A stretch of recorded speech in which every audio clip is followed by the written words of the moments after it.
চা চা দেখি তো ধর আমি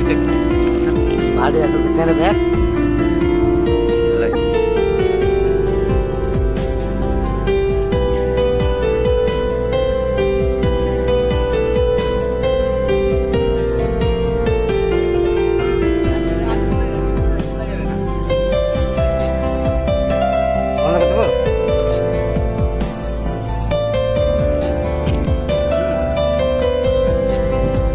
देखिए आदमी तुम्हारी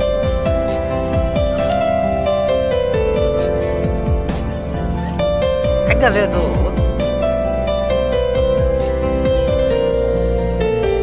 মাঝে লাগাইছ না তাইলে হবে যা করবি কর না তোলা থাকলে মাঝে লেগে হট করে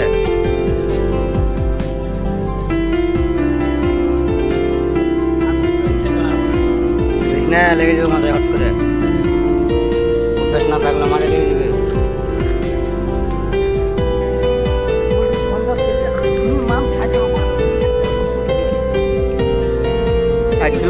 হ্যাঁ 50 কেজি কেমন কথা বলছিস একটা সিমেন্টের বস্তা তুলবি তো এরকম ভাবে না আমার কিছু 60 কিলো হয়ে যেত সিমেন্টের বস্তাটা তুলে পাক মধ্যে ফেল দিয়েছি একবার আর খাবার তো বেশি হবে